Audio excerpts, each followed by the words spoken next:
Hello children and welcome to the session today. Children, we hear and talk about so many things in our lives. In fact, within our room itself, we can name so many different things. So if you were asked to bring out a book from your study table, you would go to the place exactly where all the books are. Similarly, if I ask you to give me an eraser, you would probably open your drawer where your tiny little stationery items are kept, pick up the eraser and hand it over to me. Now, there is a separate place for your books, for your notebooks and for your stationery items. Even for your colors, probably, you may have a different kind of pencil box. So, what is this that we are doing in our everyday life?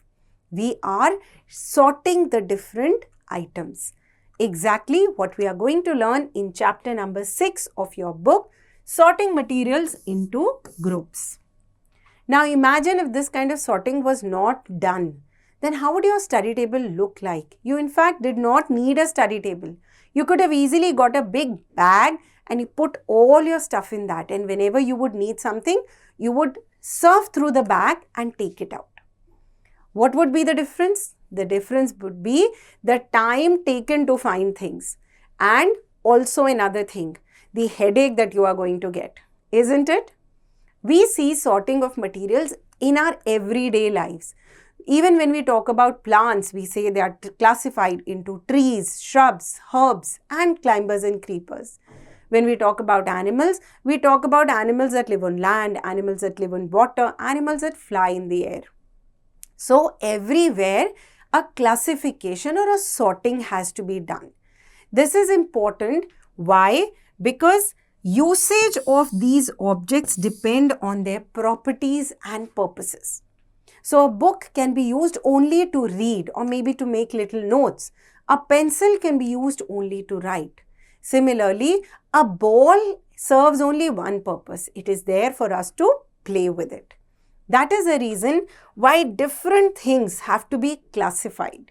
Now you can actually classify things differently at your home and differently in your classroom. How? Let's see.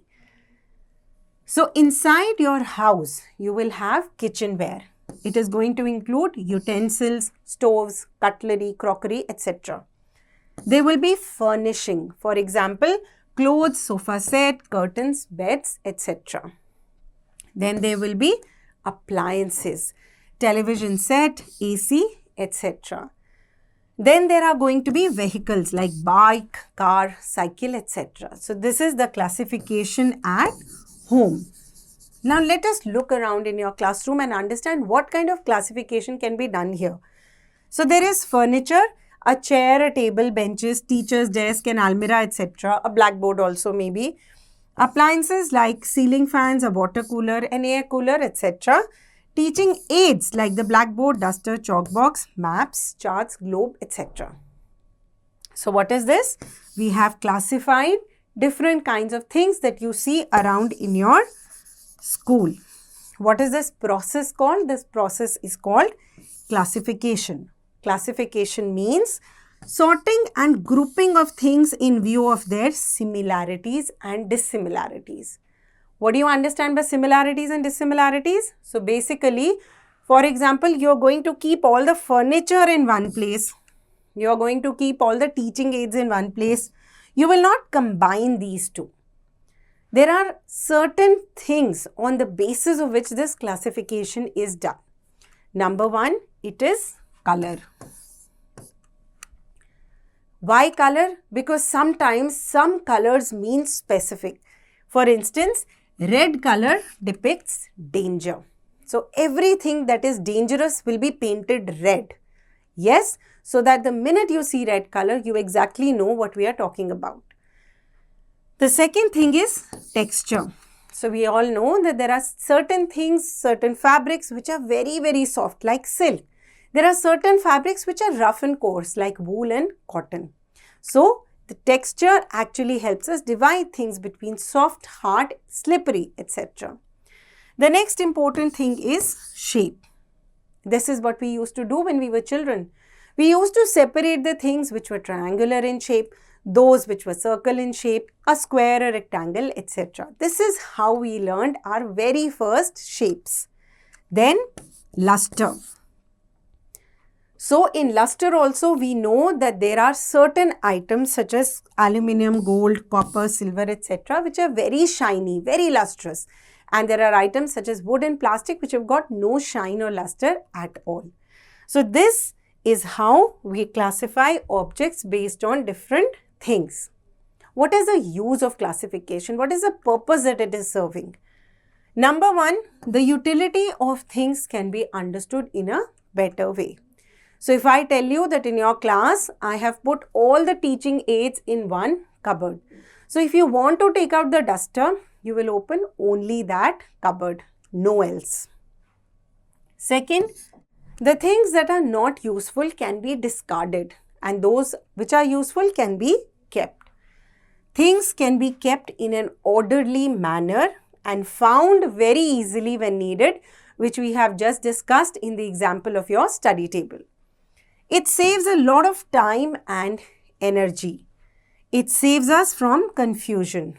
And also, classified things can actually be sub-classified also for further convenience. Now, this was how classification is done and what classification is actually about. Let us learn about classification that takes place around us all the time. So, we see that there are living things and there are non-living things around us, about which we have actually been studying from our junior most classes.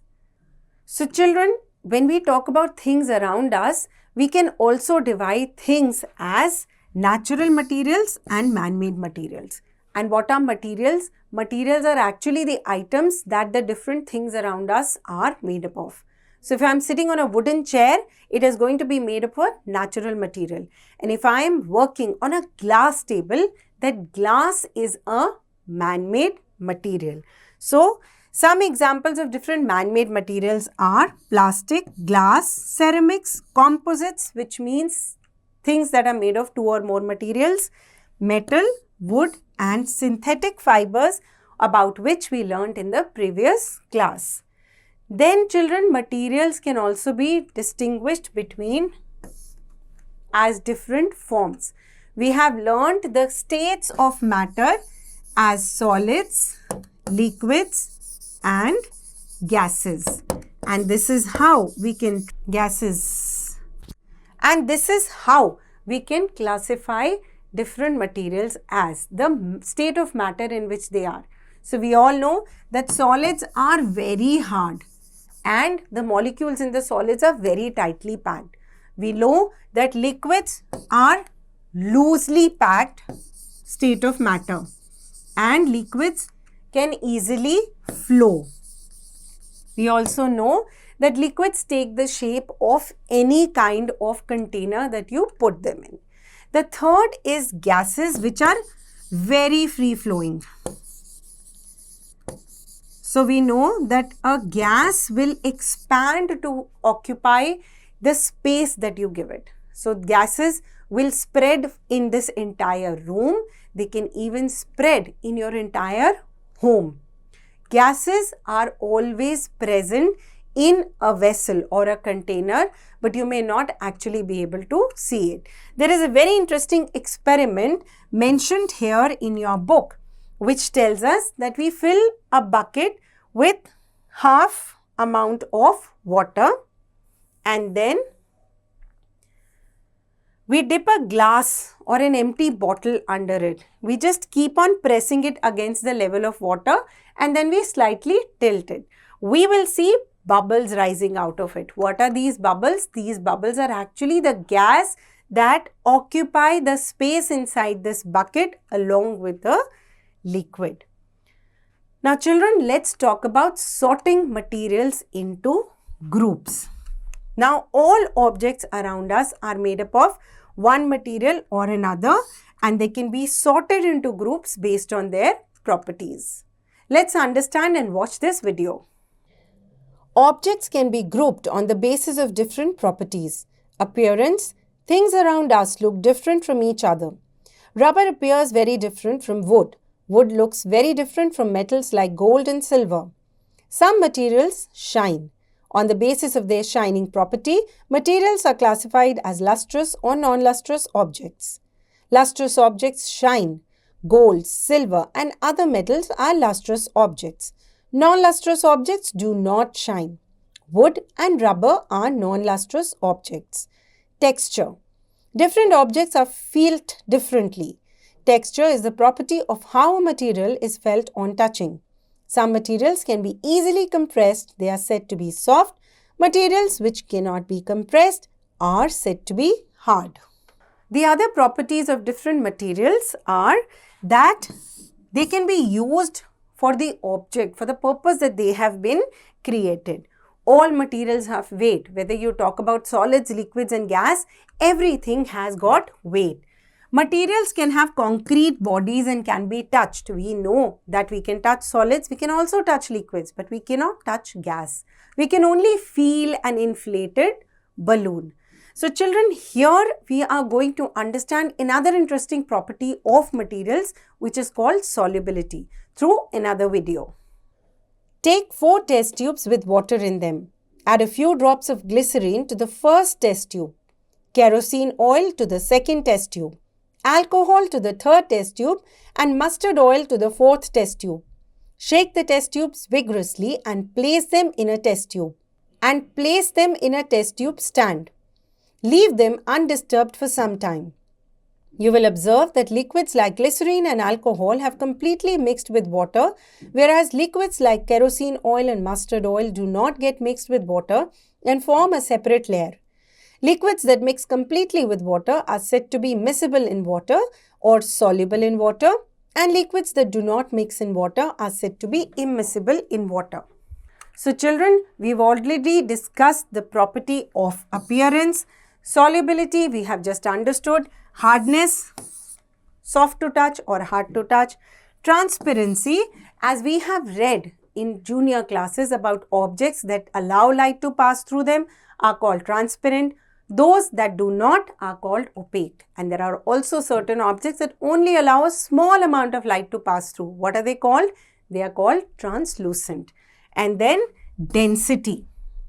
So for example, I put a feather in a bucket of water. It is going to float. And if I put a rock in a bucket of water, it is going to sink. This is because the density of rock is much more than that tiny little feather. So in this chapter, children, we have understood the different ways in which materials can be sorted. So now it is time for you to attempt the exercises at the back. Thank you.